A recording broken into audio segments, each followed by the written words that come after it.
So now it's time for a collective presentation, coming from a wonderful team from Bournemouth, United Kingdom, Sylvia Ruszev, Melanie Stockton-Brown, Maxim G, Tom Davis, and Xinsong Yang.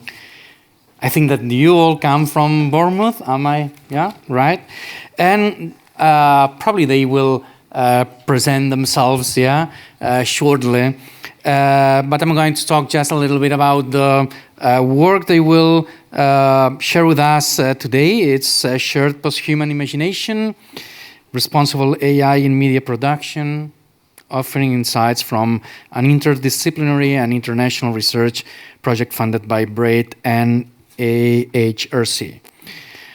Throwing on 4 workshops, they will explain us everything: screenwriting, image creation, editing, and music creation. The study they will present explores collaboration, creativity, and representation bias in media production with using generative AI, highlighting new possibilities, risks, and ethical considerations shaping human AI collaborative futures. So welcome to all of you 5, and the floor is yours.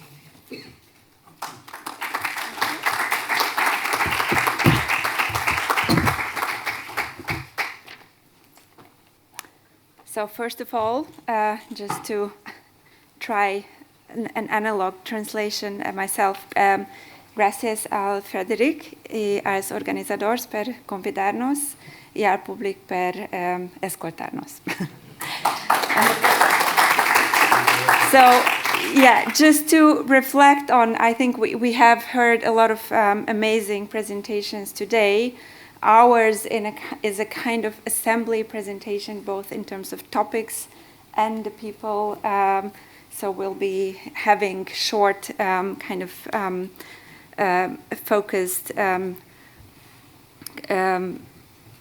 presentations. So we are representing the perspective of creative workers on generative AI based on the findings of the scoping research funded by Arts and Humanities Research Council UK, HRC, and the BRAID program, Bridging Responsible AI Divides, funded by AHRC. We have worked with a highly interdisciplinary and international team.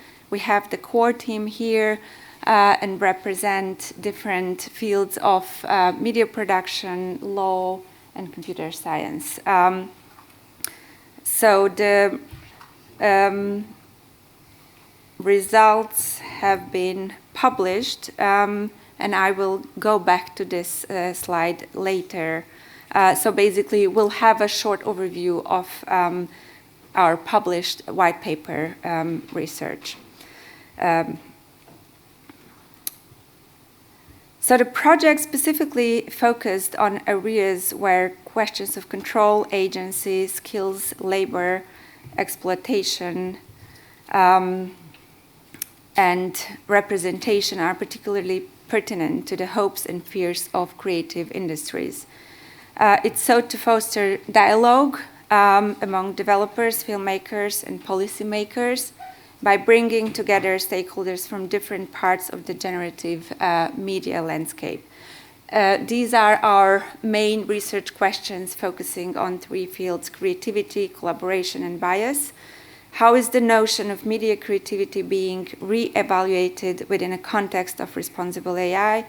And how can we ensure that augmentation to human creativity happens in ways that protect against extractive database practices, intellectual property infringements, and displacement of human labor?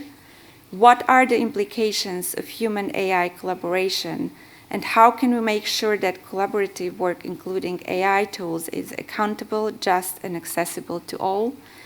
And how does the use of generative AI in media production perpetuate social biases? And how can we ensure that there is justice, transparency, and safety regarding the training of the large language models on which AI tools are built? So this is visualization of the methodology of the overall research. To address the dynamic and multi-stakeholder system of generative AI, we applied a human-centered system thinking approach, which places human needs, behaviors, and values at the core of technology design and policy, ensuring systems support human dignity and autonomy. We held 4 two-day workshops aligned with key stages of media production: screenwriting, image creation, editing, post-production, and music sound. We had about 200 participants overall. We gathered quantitative data through pre- and post-workshop surveys, assigning participants evolving views. Qualitative data included open-ended responses, collaborative workshop notes via Miro, and transcribed discussions, which we then analyzed based on the 3 main topics of creativity, collaboration, and bias. The workshops also encourage hands-on experimentation with generative AI tools and surfaced shared hopes and anxieties across professional and creative contexts. Our participants represented a wide spectrum of the media ecosystem. We had academics, filmmakers, professionals, and also end users. Insights from these sessions were then later synthesized and brought to an expert bridging group, a roundtable of academics, filmmakers, and policy experts, and practitioners and participants from the workshops to identify actionable interventions for responsible generative AI use as kind of our end goal. This group evaluated proposed solutions from technical, legal, ethical, and industrial perspectives. One thing to note is that despite concerted efforts, we faced challenges in attracting participation from AI developers, highlighting a broader issue of disconnect between technologists and media practitioners. We also embrace practice-based research, about which we will be talking tomorrow at the workshop session. And so switching into the 3 main topics, creativity is one of a difficult term to be giving a singular definition. We have heard different approaches today and underlying themes as authorship and ownership.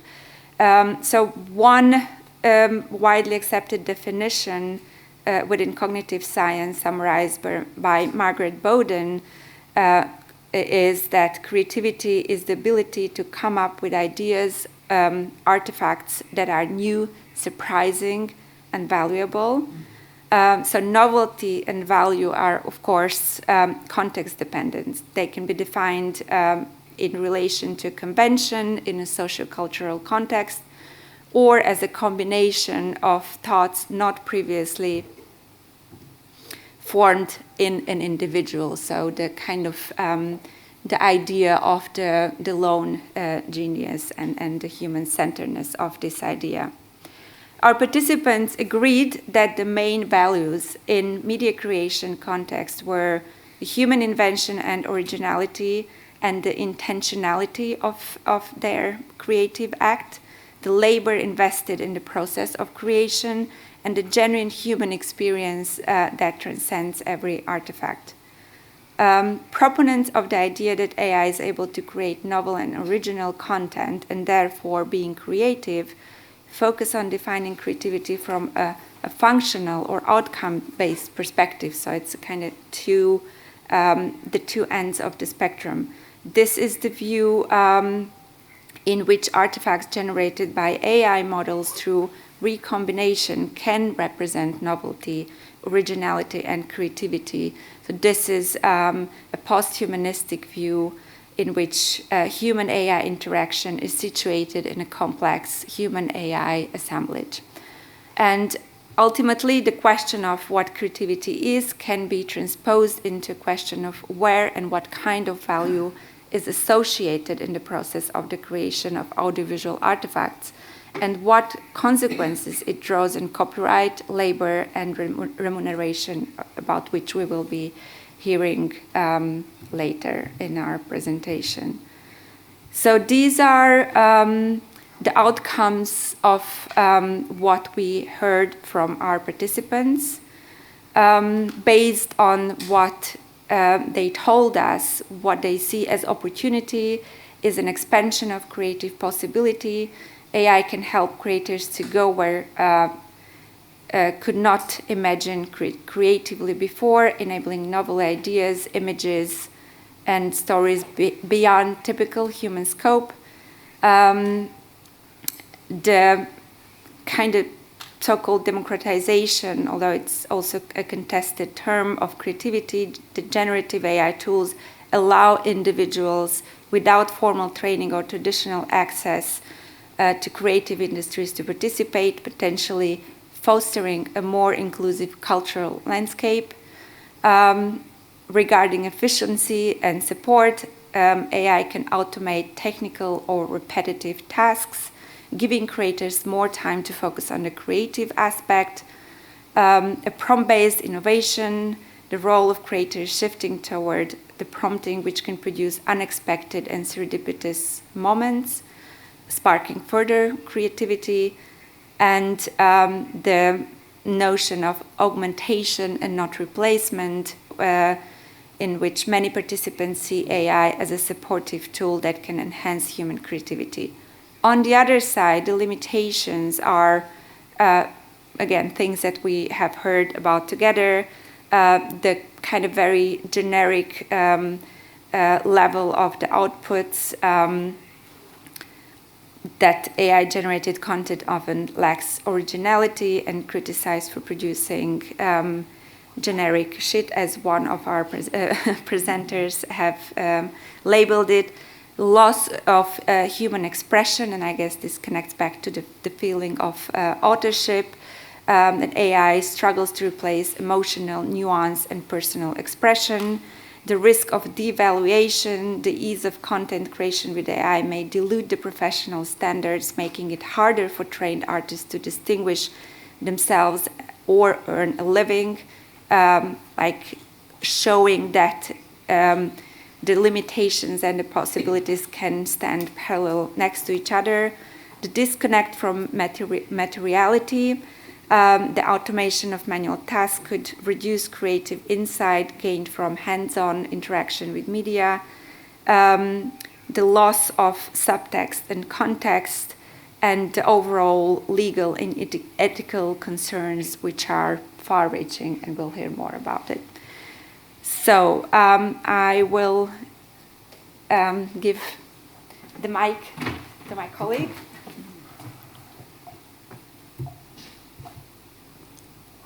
Which button do I press? Which one? Oh, it's not working. Hey, hello. I got to talk briefly about collaboration. I've got 2 slides and I'll pass on. I think it's useful to start looking at the etymology of the word. So to collaborate means to co-labor or to work with. So it presupposes a thing that you're working with, to make something together with. It's useful to think and to note that even collaborating with a human has its challenges. And we worked as a group of 5 on this bid. We had questions around who's going to do what, when are they going to do it by, who's going to own what at the end, who's going to have their name first on the slides. Yeah, so there's questions of authorship and ownership already in these human collaborations. Then we start to think about how stakeholders, so how our media practitioners were conceptualizing what is a lot to do with how to think about agency of the AI they were working with. And it's useful to think about this Google's DeepMind categories for sort of analyzing what agency is in this context. So we have no AI. With things in the future be labeled human-made. We've seen this already coming up, it was mentioned this morning. We have the simplest way of thinking about working with AI, which is AI as a tool for task completion, with the idea that AI is used for mundane tasks that we can automate. This idea was popular with our participants because it involved time saving, labor saving, giving some of the boring work away to the machines. They did have a slight concern that they might then lose their job because some of the work has been given away, so they could be more efficient. The only caveat I would mention in this is, although there's an illusion of instrumental control, so the idea that the tools will do your bidding without affecting the outcome, I would argue that the very tools we use affect the ways that we think and work with material, affording some things and not others, providing different resistances which we can push against. So this can have a large effect on the creative outcome. And we can even think about this in ways such as the extended mind theory. How are we offloading tasks to machines to complete? How are we thinking about how we're making distinctions between ourselves and tools and the world? And how are we thinking about the way we're working with these tools in a more collaborative, post-humanistic way? As we move through the levels of autonomy, the levels of agency change. They become richer and richer. And the AI starts to be described as having mentalistic notions, like intentionality, forethought, self-regulation, and self-reflection. There is a debate as to where AI has got to on this scale. A lot of our participants were quite reluctant to think of AI in its fullest sense of a human collaborator. They questioned whether it could really express emotion or whether it could have an authentic understanding of human lived experience. Creators were much happier letting the AI carry out tasks that weren't their own specialism. So they were much happier to say, I'm an editor, I don't write music, I'll let the AI write the music, that's fine. The AI can't be an editor, that's a special human skill. So there was issues there linked to their creative sense of self, what they valued as part of the creative process, which affected what they were willing to let the machines take over. They also had questions of whether audiences would want to see the work created in this way. And although I have a fear that audiences don't really mind what makes the work as long as they find it emotionally engaging. And I think perhaps for a lot of audiences, AI slop would be acceptable. In this scenario of the richest collaborators, with the deepest description of collaboration, questions of ownership and copyright become more prevalent. Who is the author of the work? Who is the owner of the work, as touched on this morning? Some things I'm sure Mel will touch on later. I can't do the slide again, hang on. Aha. So just to highlight, this is in the report if you want to read it in its fullest. But they really liked the idea that they could give the work away to other people, that AI could open up and connect to bigger audiences. They thought it might create new jobs and opportunities. There was concerns about they might lose their current job. There is issues around copyright and ownership, and really importantly, consent in the training data. And I think that perhaps the biggest mistake with working with AI is thinking, how can we transplant it into our current workflows?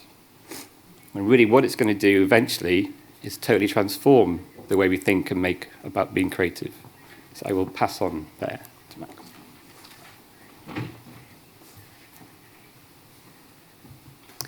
Okay, hi everyone. So bringing that onto our kind of final large area that we were interested in exploring, and this is something that we've just heard a little bit about, that we've kind of been picking up quite a lot throughout the morning, but thinking about these ideas of bias and representation and sort of the diversity within our kind of ecosystem of AI and generative AI particularly.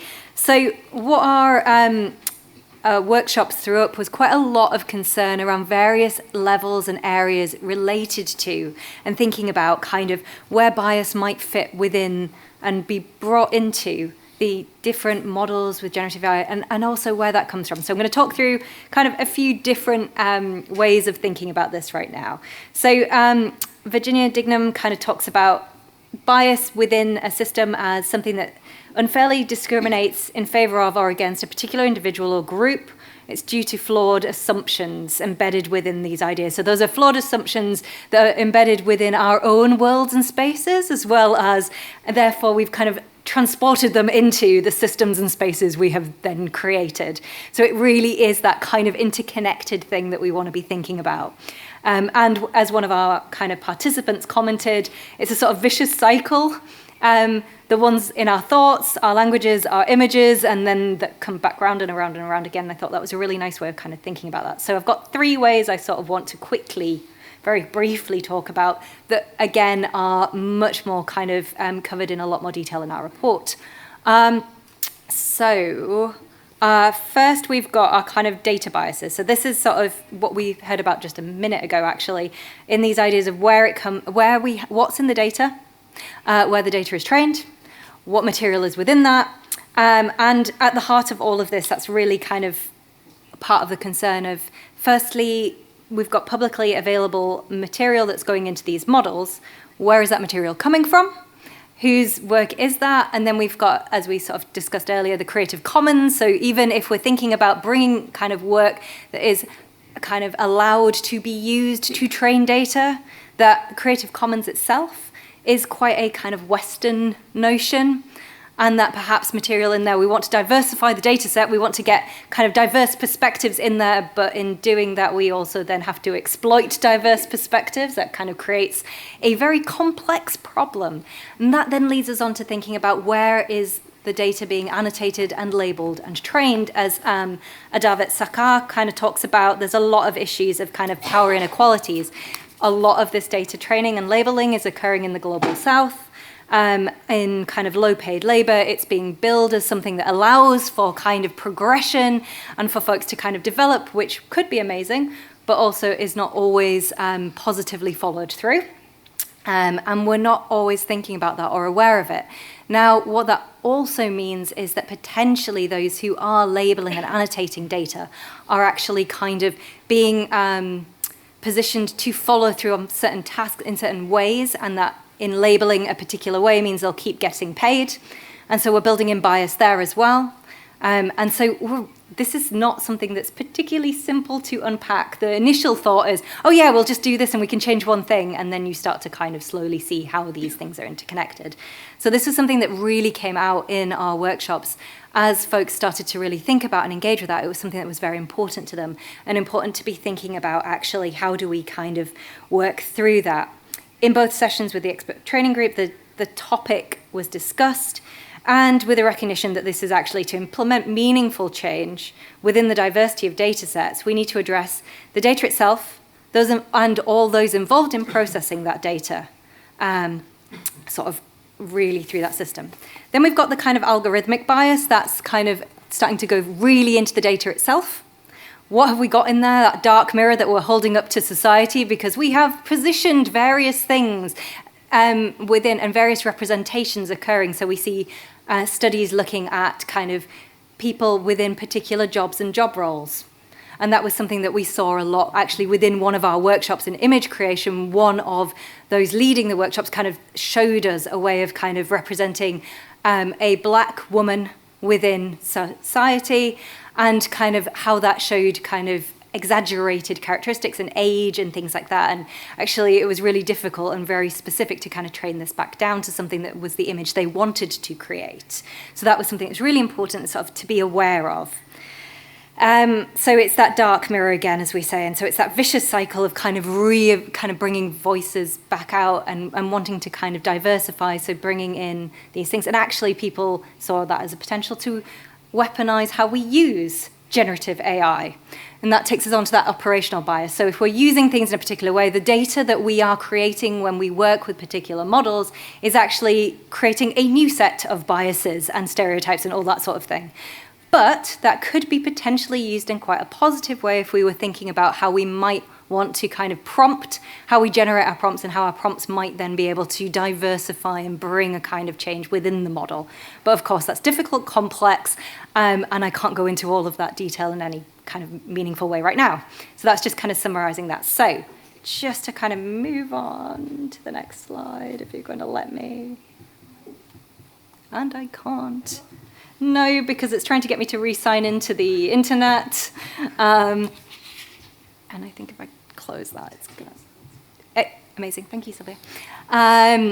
Again, that kind of just to summarize what we've got, and like Tom said, this is all within our report. The ability and accessibility is one of those things. Not all amateur filmmakers on a limitation side will have access to tools, and so is again, if we're thinking about redressing bias within who is making content, that can kind of cause limitations. On the other hand, the tools are accessible to those with potentially limited skills, so it's then opening up that possibility. It's always a bit of it's a seesaw, right? Diversity needs to be embedded at each stage of the process is something that we're really talking about, but there is the potential to do that and to really kind of bring about that change, because this mirror is showing us what's potentially problematic in things that were implicit that we had and subconscious and have now made that kind of visible. Working with the data sets, we need to really be thinking about how we do that, thinking about how that information for an audience and for makers is there, so actually having people understand how the models are working with their prompts is really important, and kind of education's a big end of what we were really thinking about. And again, with creativity, we might be able to kind of identify things within our own work. So actually, ultimately, folks were thinking about a good creative critical practitioner might use these tools to really address their own subconscious and implicit bias in what they're making, and that could actually do something quite cool and interesting. So now I'm going to hand over to Mel, who's going to take us into some of the principles of what we did. Okay, we'll see if I can actually move the slides along. I'm not convinced I'll be able to. Hi, I'm Mel, and I'm the law side of this project, not the tech side. So any tech issues, that's not my problem.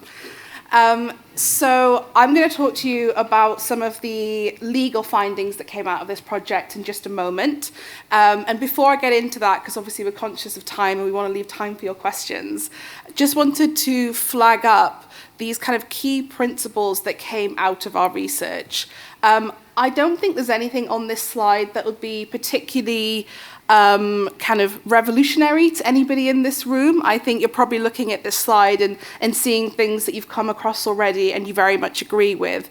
But we wanted to make sure our research had that firm foundation of ethics, because, as I'm sure you're all aware, ethics and law do not sit well together, and sometimes what is ethical is completely different to what is legal. And we very much wanted to base this in what is responsible AI use, what is ethical first, and then figure out some of the legal aspects afterwards. So just kind of positioning that for you. Oh, I've also got the sign-in issue on the slide here.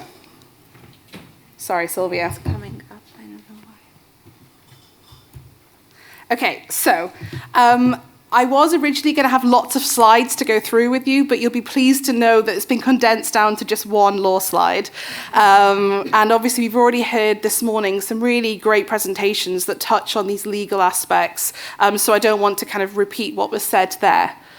But the key things that came out of our research from a legal perspective with this can be put into three kind of categories. One is copyright law, which I'll talk about in just a moment.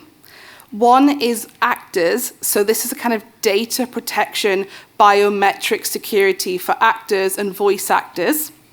And the other is contractual terms, okay? Now, when I teach this to my students in law, they're very bored by all of this. This does not interest them. And it is so interesting to come to research like ours with our participants, events like this, where actually it's very much the opposite way around, where people are very interested in talking about these, often with a lot of strong emotion, because this is how we make a living. This is how we ensure that our names are attached to work, that we get paid for work, that it is used fairly and legally, and that we are not exploited. So our research was very much kind of founded in the UK perspective, although we did have participants from across the world, including a couple that joined us faithfully for all of the workshops from 4 a.m. in Texas, which was great to have, but it is a primary UK focus. And I come to this conference very much with my head in my hands here, that here in the EU, you are far ahead of the UK on this. Your EU AI Act that was spoken about, I think, in the first presentation this morning, that is something that, unfortunately, the UK doesn't get to benefit from, as we're no longer part of you. But our research and many other people in the UK very much petitioning our government to implement something similar. The EU AI Act, in terms of the protection for copyright and the transparency of the labeling for users and viewers of this work, is so important. Because really, when you get down to it, you have two key issues with copyright. You have the input issue and you have the output issue. The input issue is all of this work that these models are being trained on, where is it coming from? And we know, and I'm sure many of you in this room may have had this exact experience, a lot of it is being trained on in copyright material, because most of the content from the 20th century and almost all film and media content is in copyright duration, given the medium. So we have this difficulty that everything that it's being trained on is most likely in copyright. That's our input issue. And there's all sorts of issues of exploitation, theft, infringement, and a loss of commercial revenue stream from that. The other issue we have for the users is the copyright, the output. So if we make something with an AI tool, and this has been talked about in one of the presentations this morning as well, this idea of the psychological authorship, which was really interesting, was who owns this? And does anyone own this? Is there copyright on this output? And that's important, again, because copyright is the way that our world allows us to commercialize and control these works. All sorts of problems with that, but that is the system in which we are operating. And so to have these questions and not know where this fits, that is leading to the tensions we're seeing. So yes, we are very much advocating to follow the approach that you guys here in the EU have already taken, especially around the labeling of this. People need to understand what has been generated with an AI tool in some way for all sorts of issues around risk and, biasing people's opinions and just distorting ideas of reality. I'm conscious for time, so I just want to speak very briefly about the other two there. So as well as copyright, there are other legal concerns that came out of this research and are a problem for the industry. And one of the things that was spoken about really passionately in our workshops with our participants is protection for actors, specifically voice actors in the workshop. Now that we can digitize and clone people's bodies, their faces, their voices, and manipulate them to say or do anything we want, the risks of this are huge. Not just in terms of preventing them from actually getting a future revenue stream, but there's all sorts of biometric risks around this. We see voice cloning used in scam for kind of bank fraud. So, these software developments are incredibly powerful and can be used positively, but at the moment we see a lack of legal protection, specifically in the UK, to stop someone, recording something once and then having that voice cloned, manipulated, and then they hear themselves on the tube later as the announcer saying, I never did that job, that wasn't me, I was never contracted for that, and I wasn't paid for it. And if we think about some things, we might not want to be the face or voice of some messages or campaigns. So these are really, really important issues, and we think there needs to be specific laws to protect this much more severely. And just very quickly, that takes us to the last point here, is that contracts are so important within this.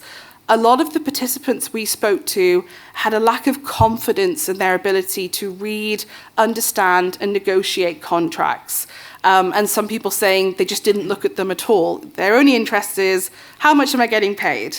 Because if you've never been taught, why would you have the confidence? Why would you have the skills? But the problem with this is, and again, this is a UK context, even if we change copyright law and make it better, if in the contracts there are automatic assignments of copyright, so if we say, oh, okay, you're going to come in, you're going to do this voice as a job as a voice actor, and there's a contractual clause in there that says you agree that we can use this voice in any way we want for any future work, etc., license it on, assign it, the sorts of terms that we see as quite standard, particularly in UK and US contracts, then we have this kind of back door through which these problems enter back in. There is much stronger moral rights protection here in Europe than there is in the UK, which again, you guys are much further ahead with this. And in the UK, it's normal to have waivers of moral rights in contractual clauses. Now that means the right to be asserted as the author, the right to object to derogatory treatment. And if we see these contractual terms just allow that to be taken away, that is going to lead to more of these problems continuing. So I think for time, that's all I will say on this. Sylvia, it's not letting me move on, sorry. I just want to make sure I can pass over to Xiao Shang to finish up. Oh, it's doing it again.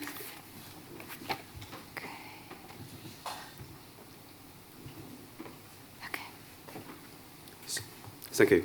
Okay. I'm the AI person of this team, so you can see how diverse our whole team here. My name is Xiaoxiong Yang. I'm the professor and the AI person. I've been to the AI researcher for over 30 years already. We have a very strong kind of technical team to support these products. We are from the National Center for Computer Animation. We have over 30 staff and 36 PhD students and 8 postdocs. And we have gave a lot of tutorials to these products and the participants. So here, I would like to share with you guys a little bit different insight from a different angle, technical side. I put it as our endeavor to solve some of these challenges. Sorry, probably not solve, some ideas we want to share with you guys.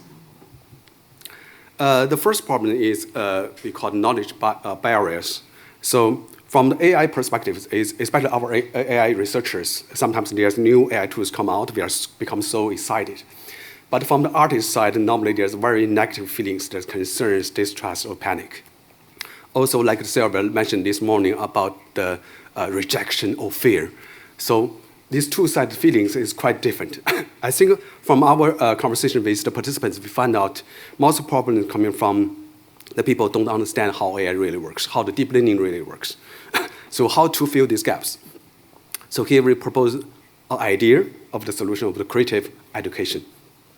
So we got some kind of design called short online courses, and the CPD is in the design, and we will release very soon, later this year. This is based on our based on our very successful track record for another course called MSc Artificial Intelligence for Media. We have run this course for 3 years already. It's specifically tailored for art students. So if you look at the picture here, we got a cohort kind of growing really fast. And it's zero start, so basically you don't need to have any experience of mathematics or maybe programming skills. We teach from the zero. And also, the majority of the students coming from the art background, like the animators, field directors, VFX supervisors, compositors, photographers, photographers, so, and even fashion designers. So if you have interest to get to know more details about this course, there's a QR code here you can scan. So this course, we trying to teach students with the key AI techniques and pretty much like to play the Lego games. Because at the moment, around the whole world, there's a lot of AI researchers have been developing a lot of AI tools. Share the code on GitHub, Hugging Face, there's a lot of codes out there already. And for this art student, what they need to do is just put these things together, and probably they can solve some problems immediately, very quick. So all the problems become so much easier. And also in our course, we will teach students from the beginning how to collect data, how to label data. So basically all the ethics principles we will follow the whole procedure. So I would like to probably highlight one of the work. Sorry, I put a lot of student works actually here. One of the student work actually in the middle of the second row, actually very interesting. This student coming from a sound editor kind of background. And what she developed is called Auto SFX. Basically, given a video, so the AI tools can automatically recognize what happened in the video. For example, there's a train, they're cycling. So there's something happening in the scene. So we recognize that. We're trying to retrieve the audio from the database and trying to match with the video. So it's very interesting work. Another thing, problems, I think probably a lot of you guys probably suffer the same thing. We call access to AI tools. For most of the AI tools, probably you can see there's a free trials. Probably you can pay a little bit of money to try it, but actually, finally it become very expensive. One of my colleagues, actually, Adam, he trying to produce a 10 seconds videos. And he applied for some fund from the department. I approve it, but after a few days, he come back to me again and say, oh, I reused all the money, so could you approve another kind of fund for me? So I guess most of you guys probably experience something similar. So normally, when you're trying to use AI tools, for example, use a prompt to generate some pictures or videos, it uses a lot of kind of round iteration, very difficult, very challenging. So if we're looking closer, I think one of the key problems probably is coming from the different language we used. When we train the AI tools, we use, like the previous speaker mentioned about a clip. So there's a text description, there's images. How to label the data is coming from the AI scientist and also some kind of non-artist background people. But when as our artist people, when we try to use these tools, we use a totally different kind of language. Okay, so here, for example, on the right-hand side, we got a picture here, and we got some description there. So think about this. We need to make these two things consistent. Otherwise, when you use these tools, you still need round and round trying to adjust your prompt to make it right. So it's still very tedious and take a lot of time and also cost a lot of money. So key solution probably involve artists into data labeling. That's probably the one with the good solution for that. Another one is quite similar. My colleagues already mentioned about the bias problems. I put a photo here. I'm trying to recover my graduation images or photos, but still it's failed because you can see probably the ethnicity kind of problems. A lot of kind of AI tools kind of built on the data set from the Western countries. So to solve the problems, probably we can also, so there's a kind of a suggestion here, diversification of the generative AI developers. So here I would like to add an example here. So in the middle, that's actually one of our students. She is a fashion designer from Nigeria. She came to us 2 years ago. And on the right-hand side, actually, is her final master products. So basically, she collected some data, she labeled the data by herself, and she trained the model by herself. And basically, on the right-hand side, basically, if she gave the prompt, can generate a picture kind of specifically designed for that kind of a culture or background. It's come again. Okay, I got it. So basically, one message I want to give to you guys. So it's very difficult to rely on the big AI companies to solve the problems we are facing. And instead of complaining, criticize, probably it's time to stand forward. Probably we can work together to maybe develop some solutions for you guys. Okay, thank you.